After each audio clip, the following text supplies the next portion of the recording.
Bonjour et bienvenue sur Mahali Passiri qui veut tout simplement dire le lieu secret. Que le Seigneur de gloire vous bénisse abondamment. Alors, j'ai commencé une série de vidéos. Dans le premier numéro, j'ai eu à partager mon expérience vivre loin de sa famille en Occident, la vie en Occident sans aide. Ce que j'ai vécu, mon expérience les avantages et les inconvénients et tout ça. J'ai eu à partager ça dans le premier numéro et j'avais promis de faire un deuxième numéro. Il y en aura plusieurs comme ça. Et aujourd'hui, je vais plus parler des enfants. Je parle aux gens qui veulent envoyer leurs enfants vivre en Occident. Il y a beaucoup d'avantages, bien sûr, comme vous le pensez. Mais il y a aussi beaucoup trop d'inconvénients. Je te parle par expérience. Je vois plusieurs personnes, je dois envoyer mes enfants vivre là-bas. Et puis tu demandes les enfants en quel âge? Ils ont moins de 10 ans. Ça, c'est une erreur grave à ne pas faire. Quand je suis arrivée ici, mon mari était pasteur dans une église. Il est resté là-bas pendant moins de 10 ans. Et puis après, les Seigneur nous avait demandé de commencer notre propre ministère. On a eu à faire cela. Alors ce pasteur-là, il est africain, beaucoup d'argent en Afrique. Il vit comme un roi en Afrique. Il s'est décidé, comme tout le monde, maintenant c'est la mode. Moi je me souviens, j'ai quitté le Congo en 2015, c'était déjà la mode à l'époque, 2016. Il y a 2016. Donc j'ai mes enfants au Canada, c'est le truc du moment. Tout le monde veut avoir les enfants, c'est bien. Mais à quel âge tu envoies tes enfants aller vivre au Canada? À quel âge tu envoies les enfants aller vivre? Il faut vraiment, écoute-moi très bien. Je sais que souvent, les gens qui sont en Afrique pensent que vous dites toujours ça, pourquoi je vais vous présenter beaucoup de numéros. Ne te fie pas à ce que tu regardes sur les réseaux sociaux. Ne te fie pas à ce que les gens te présentent sur les photos, la vie, les voitures et tout ça. Vous allez comprendre les réalités. Les gens souffrent ici. Il y a... ce que tu vois sur les réseaux, ce n'est pas toujours vrai. C'est préparé pour faire plaisir aux gens. C'est du fake. M'as-tu vu? Il n'y a rien de bon, de vrai dedans. S'il y a vrai, c'est peut-être 10%. Alors, le monsieur a décidé d'envoyer tous ses enfants ici. Les enfants avaient 13 ans, 14 ans, 15 ans, 16 ans. Si je vous dis aujourd'hui, tous les enfants, lui il était en Afrique, chaque fin du mois il envoyait l'argent. Le trimestre il envoyait l'argent pour les études. Lui avait envoyé les enfants pour qu'ils viennent étudier ici et tout. Ces enfants, maintenant ils n'ont pas de parents. Personne pour les surveiller, personne pour les aider, tout ça. La maman et le papa sont tous restés en Afrique, faire le ministère. Et les enfants sont ici seuls, abandonnés à leur propre sort. Les enfants se sont retrouvés dans beaucoup de choses. Et ils jouent à l'hypocrisie. Chaque fois que les parents venaient visiter, tu ne pourras pas savoir qu'il y a quelque chose. Aucun de ces enfants, aucun, une famille de plus de 6, aucun d'eux n'a fini les études, n'a le diplôme. Qu'est-ce qu'ils font comme travail aux États-Unis? Je ne minimise pas le travail des autres. C'est ce que tous les Africains font ici, presque. Moi, Dieu m'a béni, m'a fait grâce, c'est une grâce. Je vais parler de ça dans un autre numéro. Je suis fashion designer, je n'ai jamais travaillé en Amérique depuis que je suis là. Je fais mon travail à la maison, je fais mon business seul à la maison. Alors, je vois comment mes frères et sœurs souffrent. Ma nièce est arrivée ici, elle est venue pour les études. Elle, au moins, elle a étudié, elle a fini. J'ai vu comment l'enfant souffrait. Les gens, ceux qui font comme travail, changer des gens qui sont malades, les pampers, de vieilles personnes qui font tout sur eux. Parce que quand tu viens ici avec tes diplômes, l'homme blanc ne considère pas ça. On va parler aussi de ça. Alors, le monsieur a envoyé ses enfants ici. Tous ces enfants, tout ce qu'il a investi pendant des années pour les études, ça allait en vain. Tous ces enfants-là, aujourd'hui, c'est ce qu'ils font comme travail. Prendre soin des vieillards, des malades, échanger des pampers, donner les médicaments, c'est tout ce qu'ils font. Et rien d'autre. Ils ne sont jamais allés à l'école, ils n'ont rien fait. Donc, c'était perdu. Ce papa-là, aujourd'hui, il pleure. Il a investi dans le vide. Quand tu vas envoyer tes enfants, sois sûr que tu vas aller avec eux. Et tu vas être là, tu vas rester là pour les surveiller, continuer à les éduquer comme tu les éduquais au pays. Et au moins, tu vas jouir du fruit de ton travail. Au moins là, tu vas leur donner l'éducation. Parce que tu les abandonnes comme ça seuls. Ce que j'ai remarqué avec les gens quand ils viennent de l'Afrique pour visiter. Ah, ici ça va, ici tout va bien, et les routes, et la vie vraiment est facile. Ma soeur, tu ne comprends rien. Tu viens dans un pays pour 10 jours. Tu viens dans un pays pour un mois de vacances. Et tu penses tout comprendre maintenant. Tu retournes au Congo, au Cameroun, en Afrique du Sud, en Côte d'Ivoire. Maintenant, tu deviens américain. Tu connais le mode de vie américain. Je suis ici, ça fait 10 ans maintenant. Il y a des choses que je n'ai pas encore compris. Je continue à comprendre, à découvrir, à apprendre. C'est comme ça qu'on fait ça. Il y a beaucoup à apprendre pour te dire que tu connais un pays et décider d'envoyer tes enfants là-bas. Ou décider toi-même d'aller t'installer dans ce pays-là. Vous prenez souvent des décisions à la hâte et après vous commencez à regretter. Toutes les personnes qui sont venues ici du Congo, quand ils sont venus, quelques jours après, quelques semaines après, ils disent toujours la même chose. Tous. Maman, alors, c'est trop difficile. C'est trop dur. On ne savait pas. Je dis, si on vous dit ça, tu es là-bas. Vous dites toujours ça. Pourquoi toi, tu es toujours là? Moi, je suis mariée à quelqu'un qui est né, grandi ici, 100% d'ici. Ce n'est pas la même chose.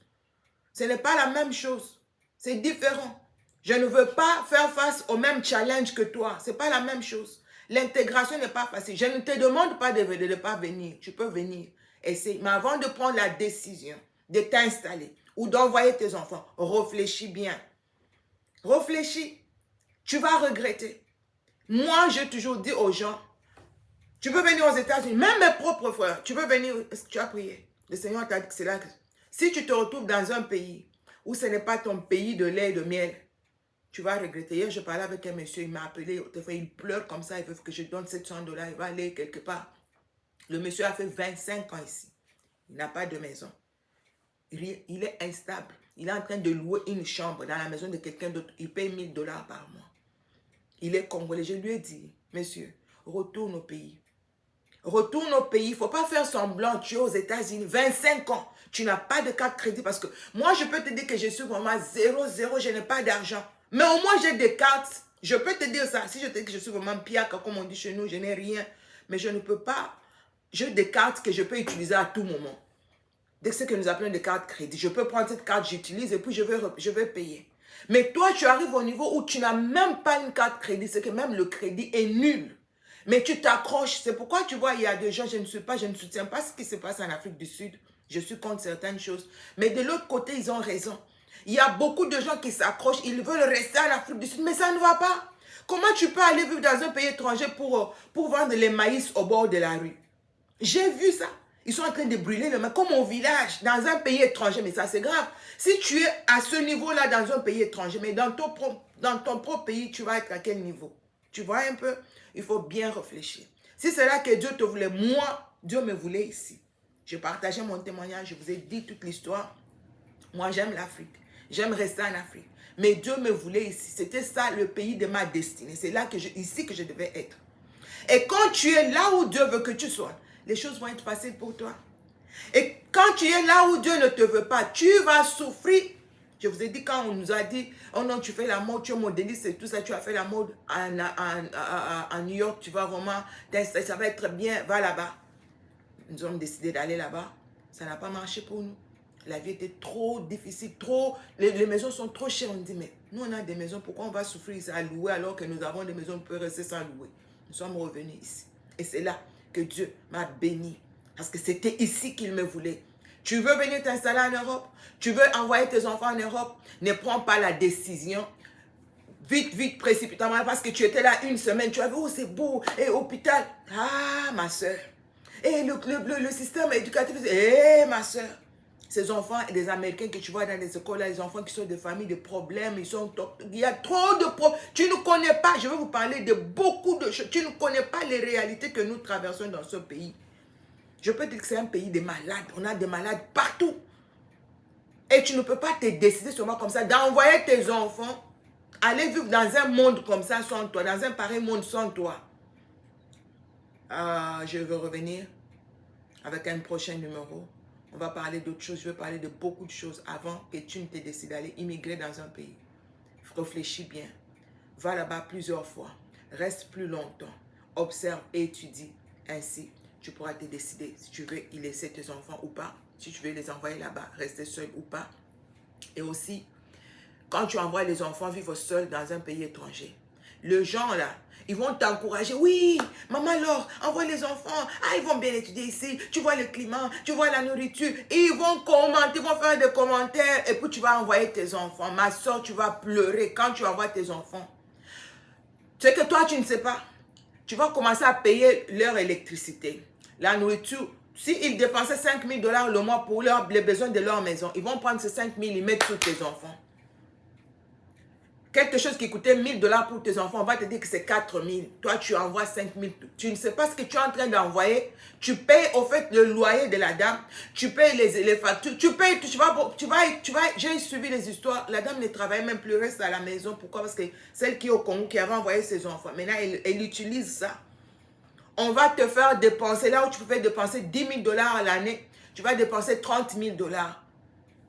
On va te manipuler. On va te faire des choses. Et grave encore, je connais une soeur qui a envoyé sa fille. Elle était trop jeune. Pensant, nous, on va venir jusqu'aujourd'hui, ils ne sont jamais venus. L'enfant est arrivé, vivre avec sa soeur. La soeur a commencé à coucher avec la petite, qui n'avait que 13 ans. On l'a amené à l'hôpital, enlevé. Et puis enlevé encore, enlevé 3. La maman est venue au Congo. L'enfant a peur. Elle ne peut, pas dit. Finalement, un jour, ça a 17, 18 ans qu'elle s'ouvre à sa maman.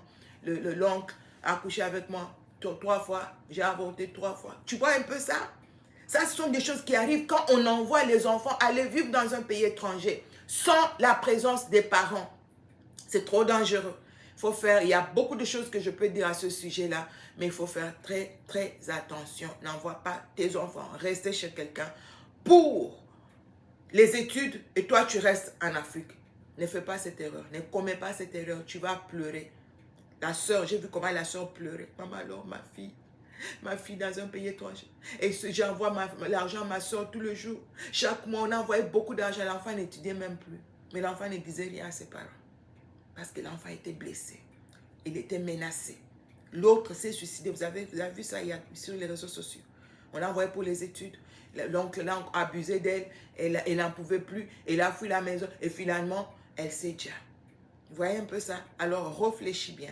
Envoie avant d'envoyer tes enfants aller vivre en Occident. Que Dieu vous bénisse.